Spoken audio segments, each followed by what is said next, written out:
Hey guys, Mr. Gibson here.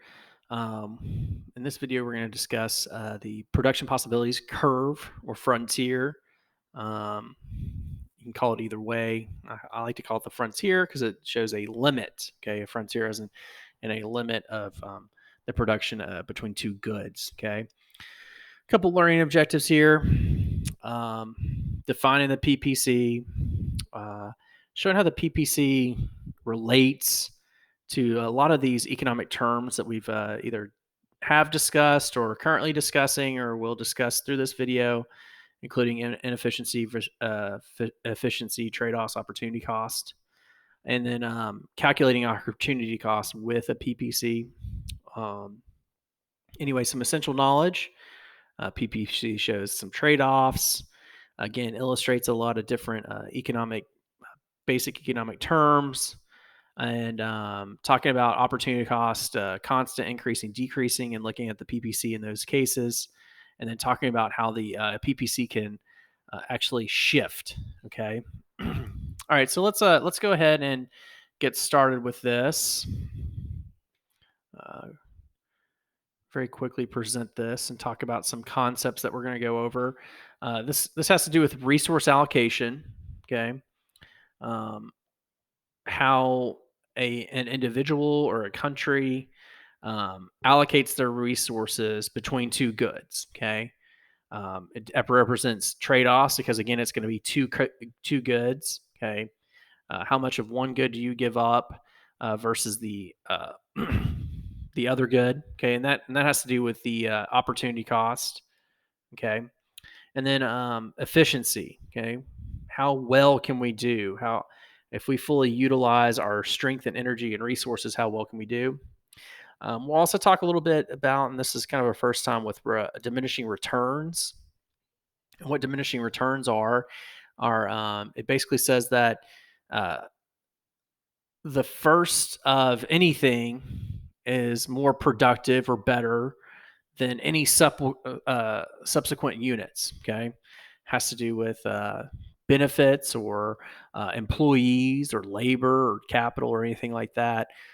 Sometimes you can get what they call like too many cooks in a kitchen, and this idea kind of highlights that. Okay. Um, anyway, and we'll talk about that a little more, and then economic growth versus contraction, talking about what productivity is, factors of production and technology, and that's more of a macro kind of idea, but we'll discuss it here as well. Um, Here's diminishing returns, and this is what it's showing is that again, as you increase an input, at first when you increase that input, and it's easiest to think about with labor, if you have one employee that's super productive and has to do a lot of different tasks. Okay. You add a second employee, that employee is pretty productive as well, but and takes away some of these tasks that the first employee was taking, and that'll that unit of labor is really really productive as well. But over time, that you keep adding employees or adding an input over time, the it will be less productive each employee that you or each input that you employ. Okay. I mean, that's why it's not efficient for a business to have tons of employees. They only want as many employees as they need um, to be productive. Okay. This has to do with utility too, with a benefit. The first, and we'll talk about this in another video. The first slice of pizza that you eat, you get a lot out of it, but you don't just keep eating it and eating it and eating it. And, by the 10th slice of pizza, it's probably negative. You don't want to eat that. You're too stuffed. And so that's the idea of diminishing returns here. Okay. And it has to do with inputs, especially. Okay. All right. So let's talk about the actual PPC or PPF. Excuse me. All right. So I have a table and a graph here, good A versus good B. And what we're showing is an individual or a country, their trade off between making a good A or good B. If they decide to they take all their resources and you only make good A, they can produce 21 units of good A. If instead they take all their resources and allocate it towards uh, producing good B, they can produce 7 units of good B. Okay. This is a constant opportunity cost example here. Okay. And what that means is this. So we start with 21 of good A and 0 of good B. If we decide to take some of our resources to produce 1 unit of good B, there's going to be a trade off. So, what did we give up to make 1 good of good B? Well, it's 3 units of good A because we went from 21 to 18. Okay. So, the opportunity cost of good B is 3. Okay. And that stays constant throughout this table and throughout this graph. Oops. Pardon me. Okay. Um, and the opposite is true as well. So if we went from good B, if we decide to that we want to allocate some of our resources towards good A, and we decide to make 3 units of good A, we give up 1 unit of good B. So the opportunity cost of good A is 1/3, which is 0.33. So for every unit of good A that you make, you give up 0.33 of of good good A. Okay, for every good B that you produce. Okay, and that's real simple. You can just do a real simple calculation like this: opportunity cost of B. Let's see, just to illustrate it. Okay, it's A good A per B. So the change in good B A was 21 minus 18 versus 1 or 0 minus 1. Okay. And then, of course, that's 3 over -1, which means that you gave up 3. That's your opportunity cost there. Okay. Versus if I want the opportunity cost of uh, good A, I've got to see how much of B that I give up. So that'd be B per A. Same thing here. We can just pick a middle one. I can say, okay, if I want to go from 2 to 3, I go from 15 minus 12.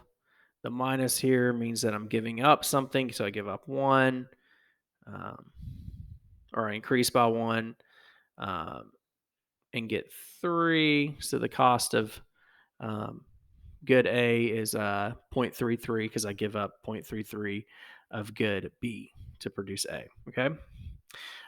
What I want you guys to notice here is that the opportunity cost, when it's constant, uh, first of all, notice this is good B. The max here is 7. Good A, the max here is 21. Okay. That's the best we can do. And then everything else is a trade-off between the two. Okay. Everything else is a point between these on these lines. And when it's constant opportunity cost, it's just going to be a straight line because it just stays constant. It's like a constant slope, okay, that you have in math. The other thing is what this means too is that this is the best we can do is along this line. This is if we fully allocate our resources. This is the best we can possibly do. All right. Now, what we'll talk about is how we don't always fully allocate our resources. Okay, but let's get back through this discussion about opportunity cost and the curve. Okay, here's another example, kind of similar. Okay, I made a situation where again the most we can do of good A is 21. The most we can do of good B is 7, and then in between there's um, a bunch of different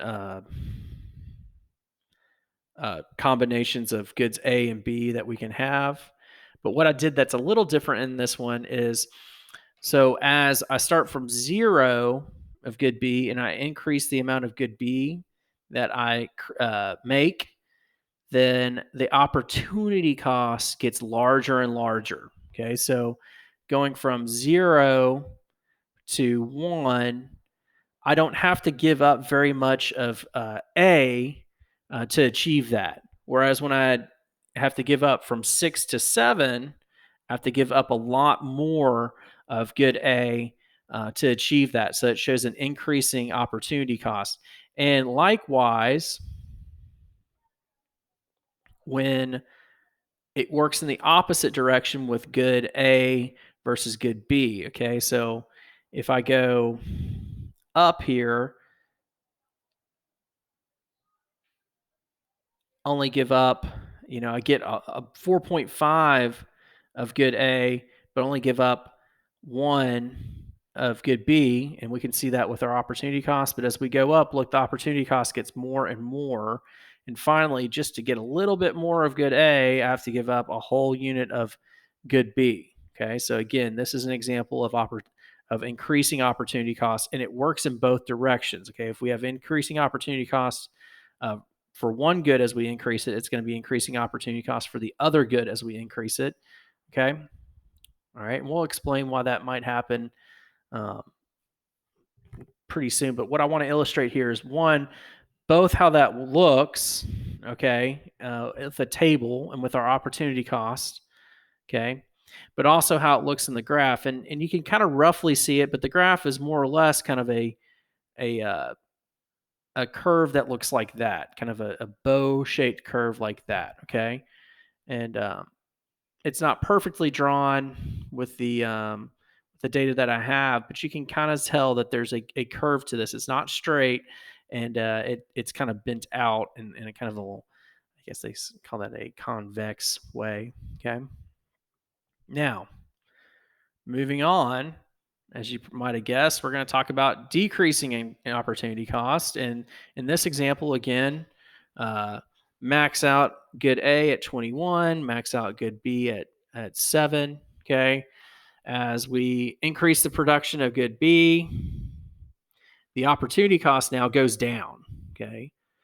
To produce the first unit of good B, we had to give up a lot of good A. To produce the last unit of good B, we only had to give up about half of good A. Okay, so we went from having to give up 3.5 to only giving up um, 0.5 to get that last unit of B. Okay, so that's increasing opportunity costs as we increase good B, as we increase good A.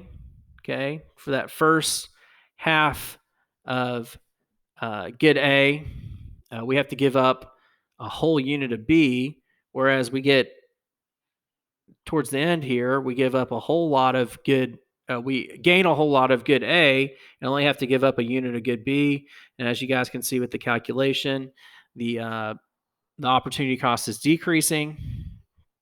And as you might have guessed, constant opportunity cost has uh, a a straight line. We had that, I guess you call it concave, right there for, it doesn't bow totally out like that for increasing opportunity cost. Now, decreasing opportunity cost, we got this little convex looking here. Okay. All right. So keep that in mind. And I just wanted to show you guys what they all three look like. Okay. So the thing I wanted you guys to take out of these tables is constant opportunity cost has a straight line.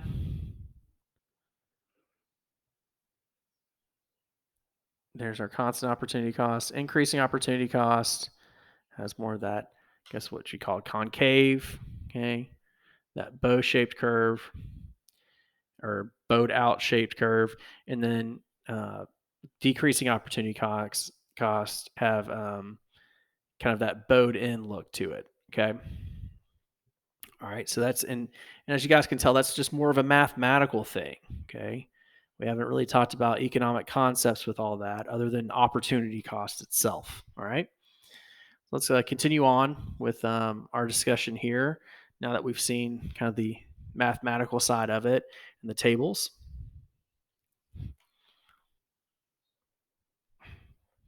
Oops, sorry. All right, so let's go on to slide 3. All right, so um, Here's our PPF. We're showing increasing opportunity cost with wheat versus cotton, okay, because you have that bowed out curve, PPF or PPC, okay.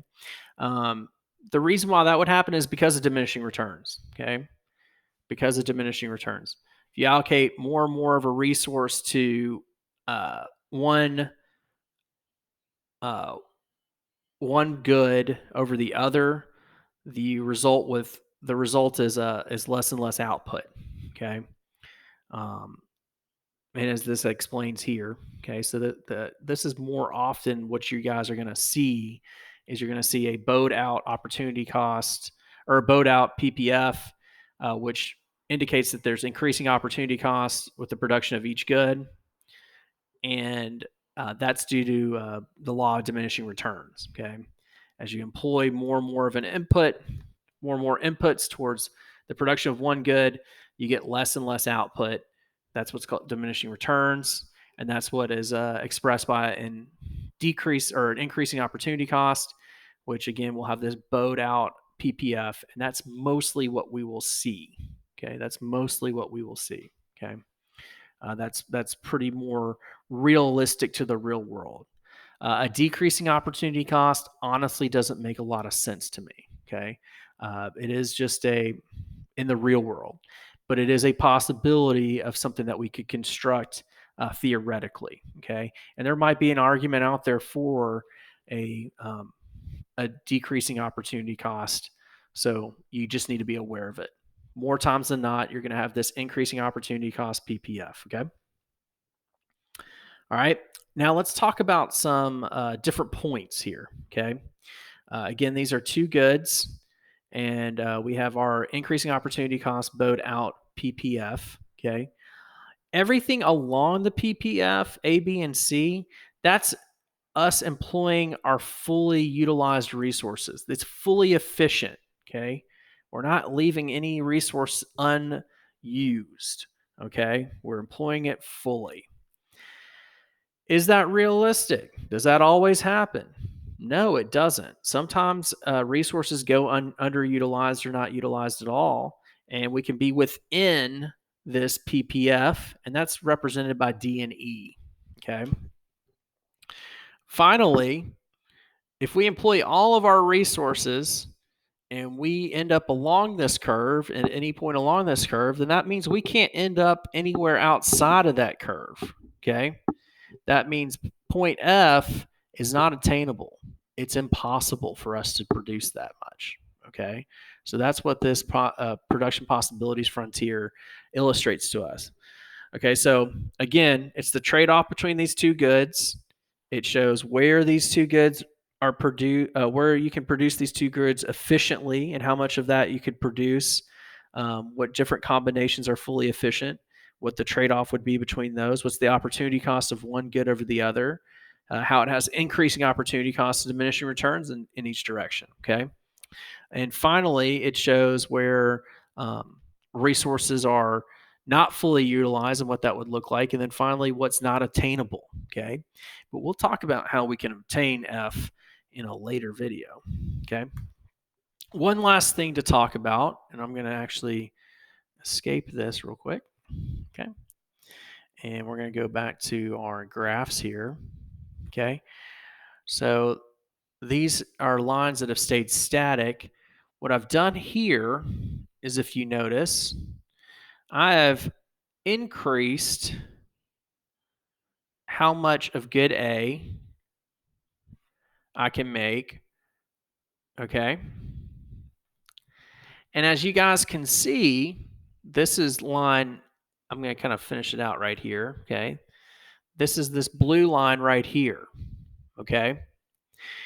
And what that shows us is how if we can expand the amount that we can create, okay, the amount of one good over the other or even both goods, it's going to shift this curve out. Okay. It's going to shift it up and to the right.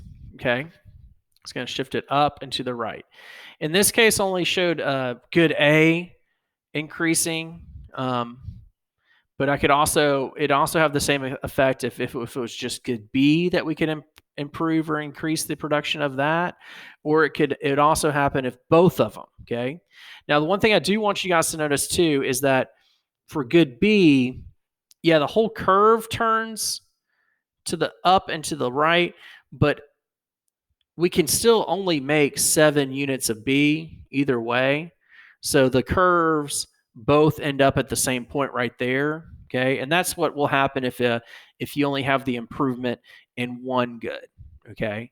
Now, if you had the improvement in both goods, yes, this curve would bow out a little farther to wherever uh, is the greatest amount of good B that we could make if we employed all of our resources there. Okay. So, couple questions here. Why does this happen? Okay. So, a few things might be going on here. Okay. In this case.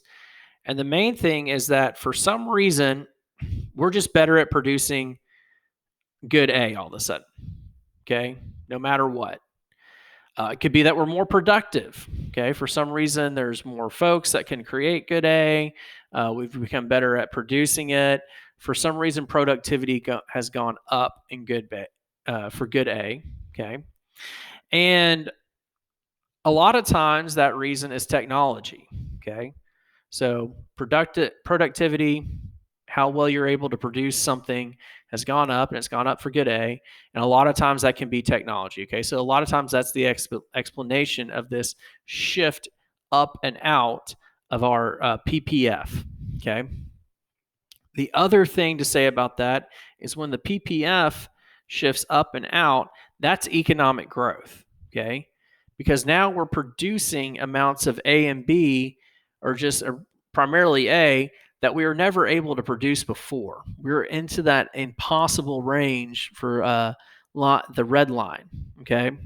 So we have experienced economic growth. Now, if for some reason productivity goes down in either or both goods, then you would, as you probably could predict, our curve would shift down and to the left. Okay. So that's if we did it in the opposite direction. If we said we started here and we ended up here.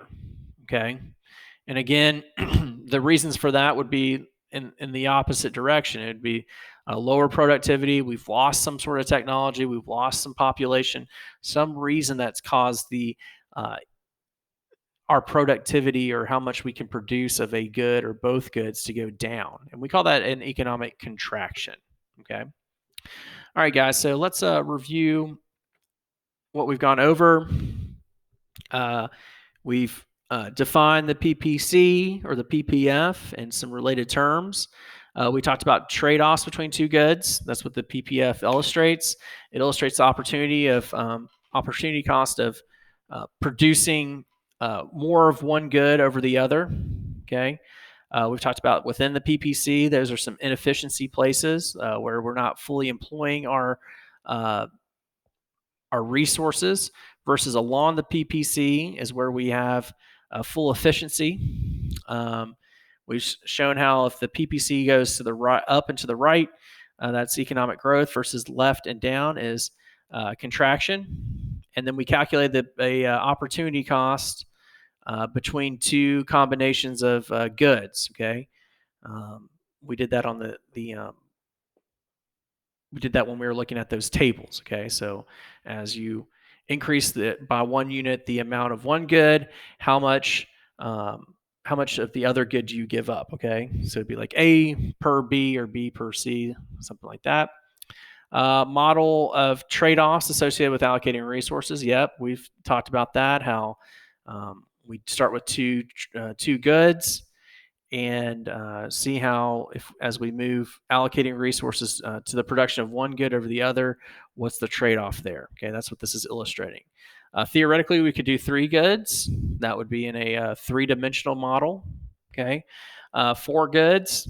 That would be a four-dimensional model, which we really couldn't see. But that's what's so powerful about this model, is it's very simple, but it can be applied to more complex things. But in a two-dimensional, two good way, it illustrates it in the same way. But theoretically, it can go up in the number of goods. All right. Again, we talked about scarcity, of course. That's why we're allocating our resources, because we don't have unlimited resources, so we can only give so much. We can only allocate so many resources to one good over the other, which again leads to some opportunity cost. We talked about efficiency, uh, underutilization, economic growth and contraction. We looked at those shapes of the PPC, constant with its straight line, increasing with the bowed outline, and decreasing with the bowed inline. Okay. And we talked about what shifts these factors of production. If there's more of those factors of production to make you more productive, okay, that's another reason why you might have an expansion, is you've increased the amount of capital accumulation. How much capital do you have? Okay, so if you have more capital, it makes things more, it makes laborers more productive, leads to an economic growth. Okay, take away some factors of production, and it'll decrease the productivity, causing a contraction. And then, of course, we showed the shifts for economic growth, the out into the right shift. Okay, well, that's all we've got for PPC, and thanks for your attention. Well, give me a second here.